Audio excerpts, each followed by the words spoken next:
Silence, please. Are we all set? God is good? All the time? Good.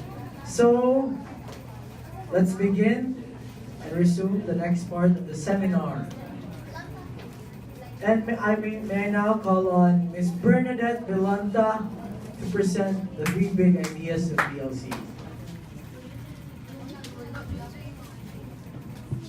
Okay, so good morning once again. I'm gonna present to you about the three big ideas of personal, professional, professional learning communities. So, first, we have ensuring that students learn. So, professional learning communities.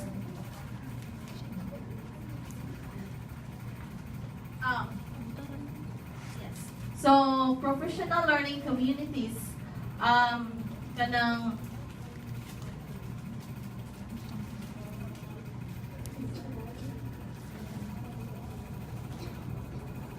So, professional learning communities model flows from the assumption that the core mission of this formal education is not just only the is not just simply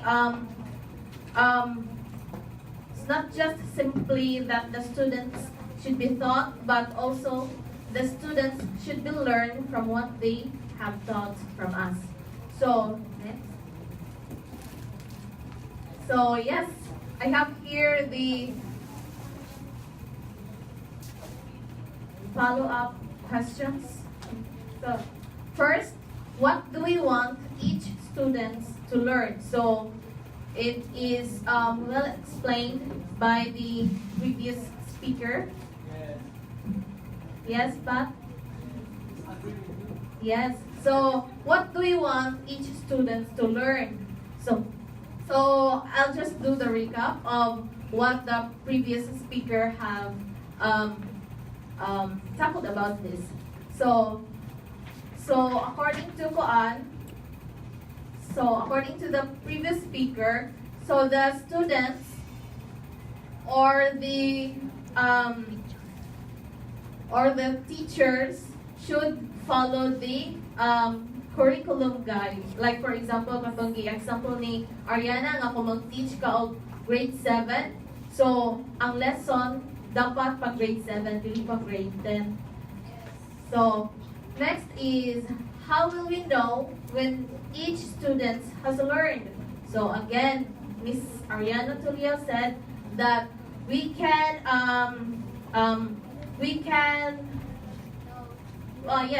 know through assessment. Yes. It's either the formative and summative assessment. Next is, how will we respond when a student experiences difficulty in learning? Okay, so how will we respond?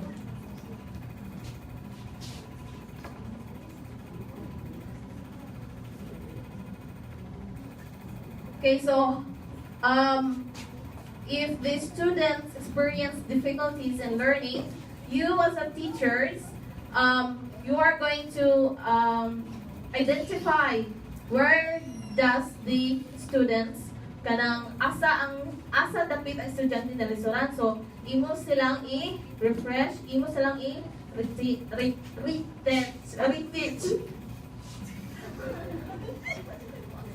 Okay, so kanang next slide, please. Okay, so next is a culture of collaboration. So collaboration means it talks about teamwork, right? Yeah. So professional learning communities recognize that we must work together to achieve the collective purpose, which is the students' collective purpose, which is the students should be learned from what you have taught to them. Okay. So timely. Timely. It talks about the time bound. From asa into the pit ng sa yes, a smart. Can you define smart, Miss Shasol? Can you define smart?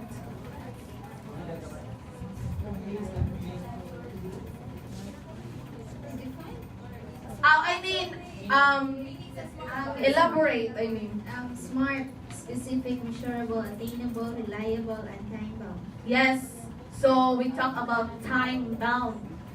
There we have the timely. So the students the teachers should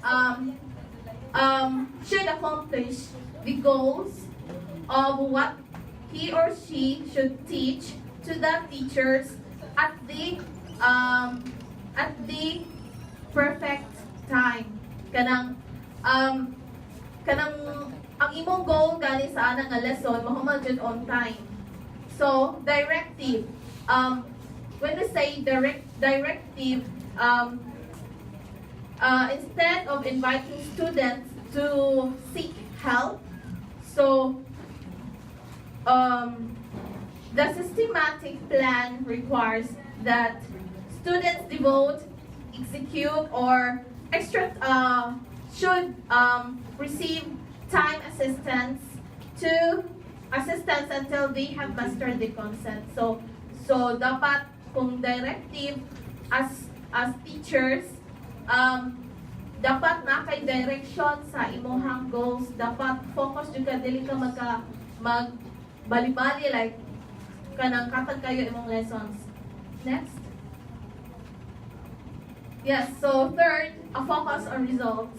So a focus on results, working together to improve the students' learning, the students' achievements in school, so that the students can be able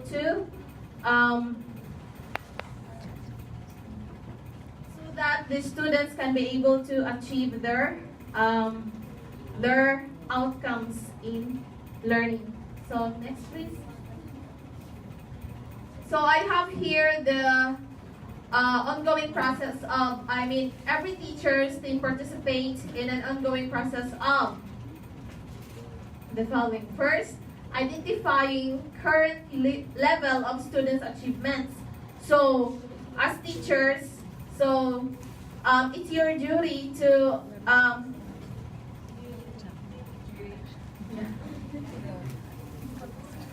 so it's your duty to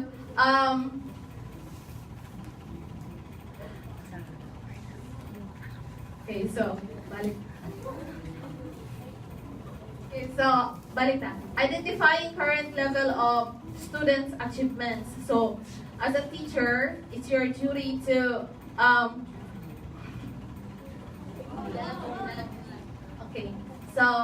imuhan dyan imuhan dyan ng trabaho nga kanang dapat hibaw-an nimo asa ang achievements sa students.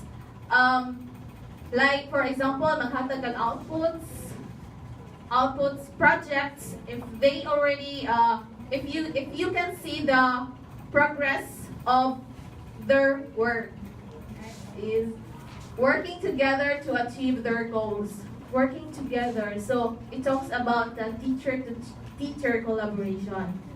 So working together. So magtinabangay mo nga kanang ma-achieve ninyo ang goals in that specific time. Yeah, that specific time.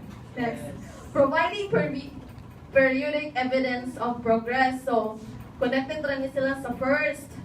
So evidence of progress kasi so balik-balik na tong kanang pwede nimo sila tagaan og mga projects like na lang projects.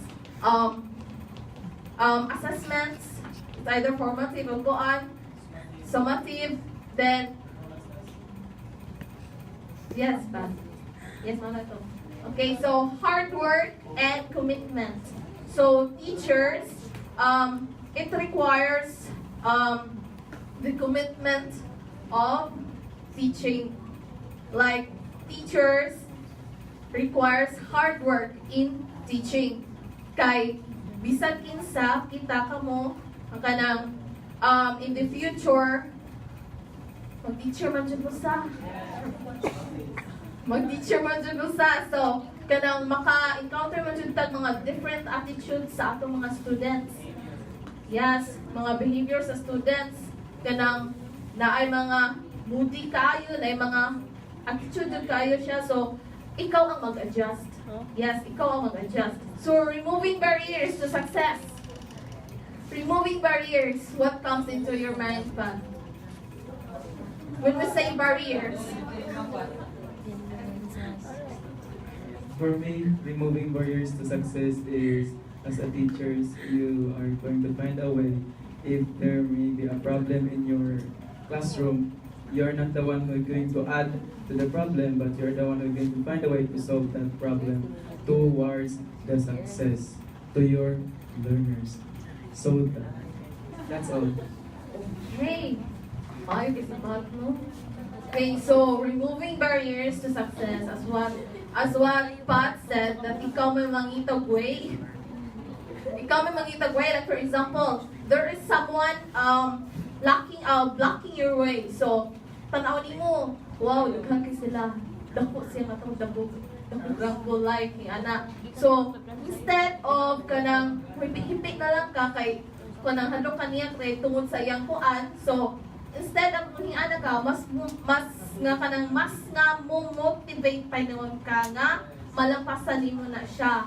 Like, instead of ikaw lang isa, gather kag mga kauban nimo like 10 kanang tan-aw nimo nga daghana mo, so malaban na ninyo sila. So yes, si ana na siya. Yeah, and lastly, the collaborating for school improvement. Collaborating for school improvement. So okay.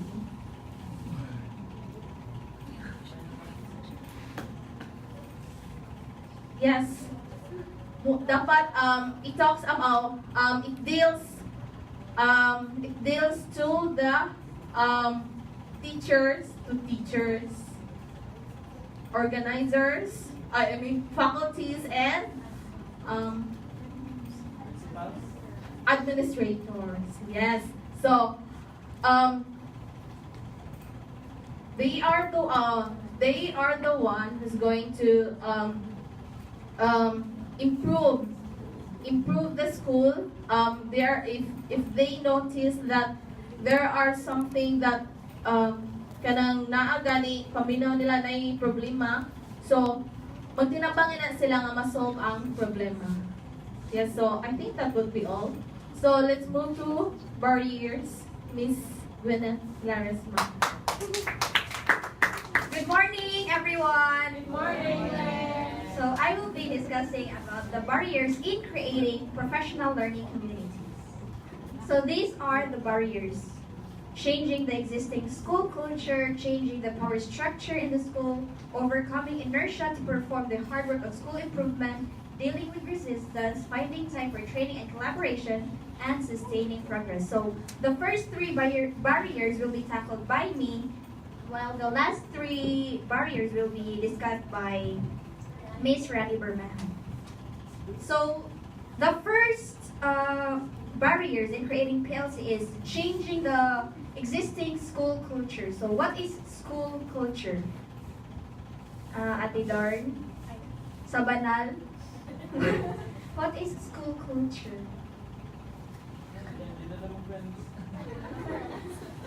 So school culture, it might be the practices that the school have.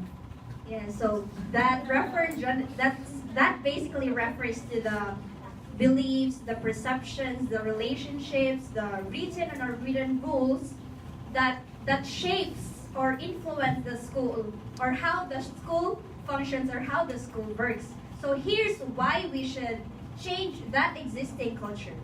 So we all know, diba, PLC culture supports collaborative teaming, focuses on collaborative teaming. So when we say collaborative, that is teaming of each individual to create a big idea. So here's how.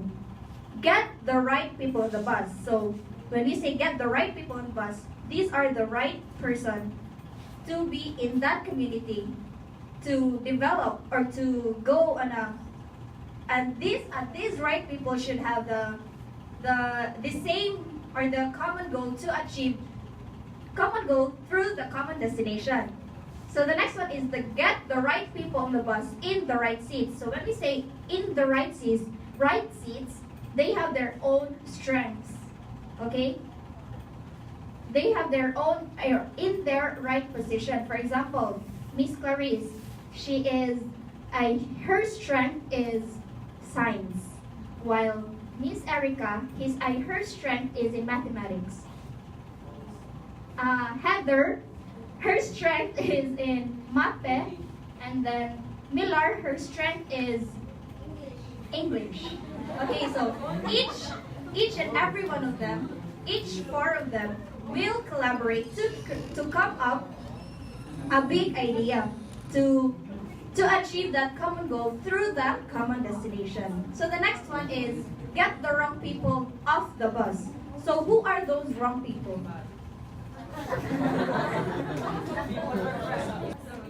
Anyways, that wrong people, di ba, dili man tanan sa usa sa usa ka community nga sakto sila tanan or they are in that right position, right? So if you can get the wrong people off the bus, make sure they're not in the driver's seat. Make sure they are not controlling the steering wheel, or make sure they are not supervising those right people. Diba? If that happens, may possibility nga maka-harm sila sa inyong plan, which is to achieve the common goal through that common destination.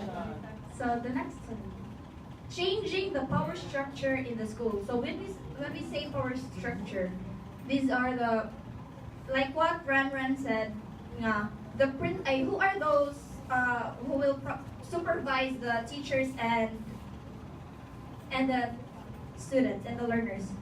Diba, the principal. So the principal has a power to supervise. So I will give you a situation and you will identify unsay sayop sa iyahang pag-supervise o in what way nga nasayop siya sa pag-supervise sa teacher o sa student. So, the principal gave a task to the teacher to organize a program. For example, organizing this seminar. So, he or she told the teacher to, that is your responsibility na. So I gave you this task, so this is all your responsibility to create a nice program or to create a nice seminar. But then, after the program has held and ended, the principal gave negative comments about the flow of the seminar. So, can I ask Heather, what role sa kato nga akong gihatag nga situation, what role sa principal nga nasayop siya o supervise sa teacher o in what way siya nasayop? By not giving the details or step by step. Yeah, diba? Ni ana siya nga imuha ng responsibility, but why did she give negative comments about that seminar? So here's how to change that power structure. Manipulate group size to increase receptivity to new ideas. So, kung dili kayo siya small na group, dili sa kayo siya dako, sakto lang. Next is to tinker with the presentation of information. So, the presentation will be based on sa ang iyahang information.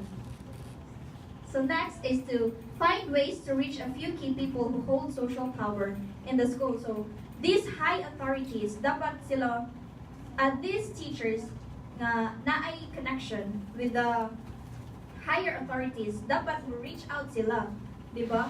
Dapat this is what PLC means, right? this is what is all about. PLC, professional learning communities, to collaborate, to be one. So the next one is overcoming inertia to perform the hard work of school improvement. So let's insert some physics, a little physics about this. So inertia, what is inertia? Diba, this subject is at rest, or this object is at rest. So, okay, I'll just stay here. Am I doing something? You're talking. Sitting. Okay, so this is at rest. This is at rest. So if you're at rest, there naay progress kung mag-stand ra ka diri naay progress or wala. So dapat if ana ang situation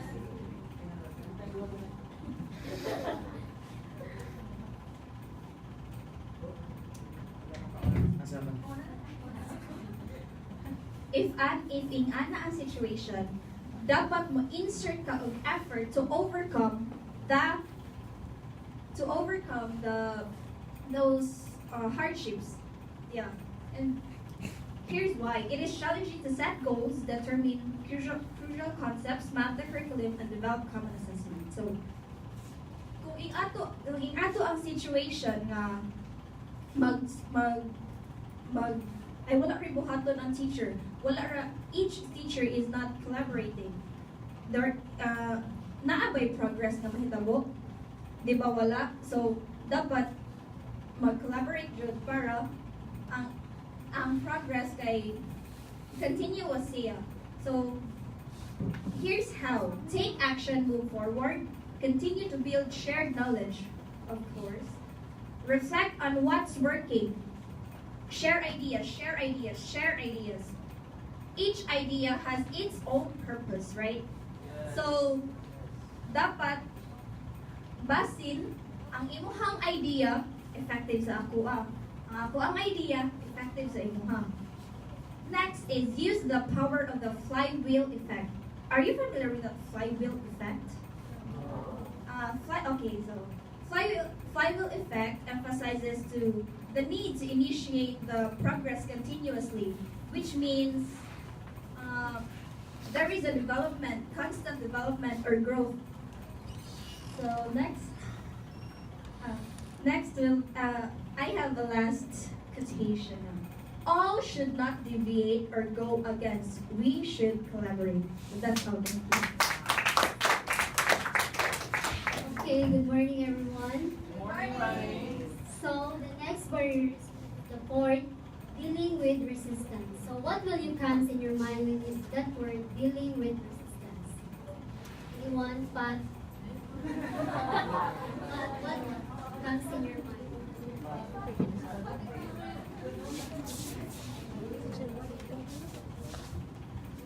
For me, dealing with resistance is dealing with resistance is you will not run away. You will face whatever comes the way. Yes, right.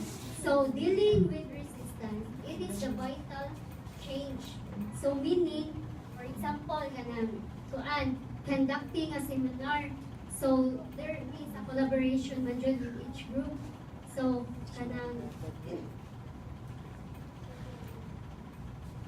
there is a collaboration within the group. So here's why. Changing from a culture of teacher isolation to a culture of collaboration. For example of that, so the teacher has different talents kung jud, like sports. So if a teacher yahang favorite nga sport is badminton. So dili siya mo stick raan nga game. Dapat explore guys siya, mo try on new things. So next is, here's how. Build a consensus. So it means make a unison decision. So meaning like for example kanang in a classroom, so dapat i-engage nimo ang students through activities in order to have a collaboration, diba? So next,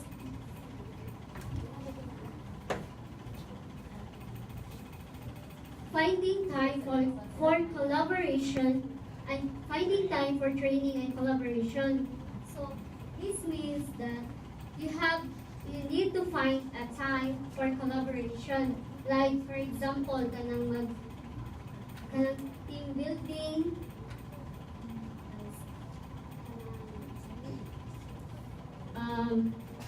group meetings of the teachers. Here's why. So, improving school requires collaborative cultures. Without collaborative skills and relationships, it is not possible to learn and continue to learn as much as you need to know to improve. So, for example of that is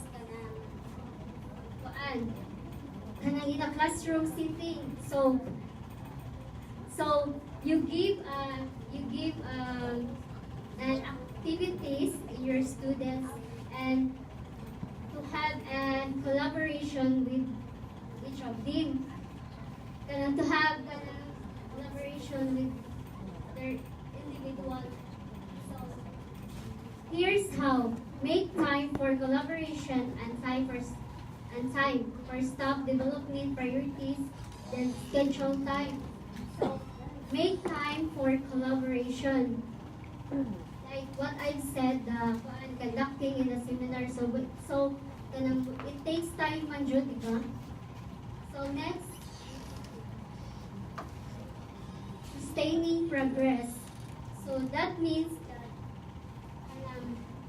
you maintain the progress, like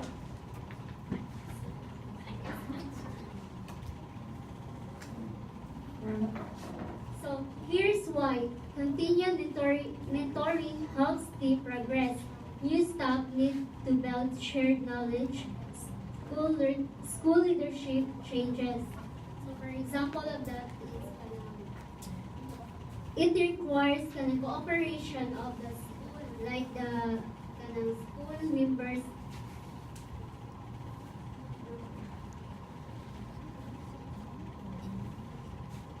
Here's how. So makes PLC institutionalized. So the way we do things around here. So example, dapat i-maintain ang progress.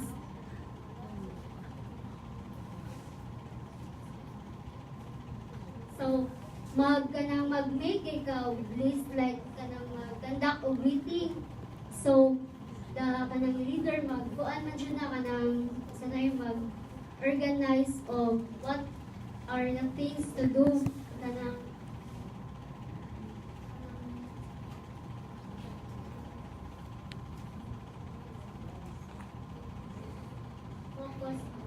focus on the right things.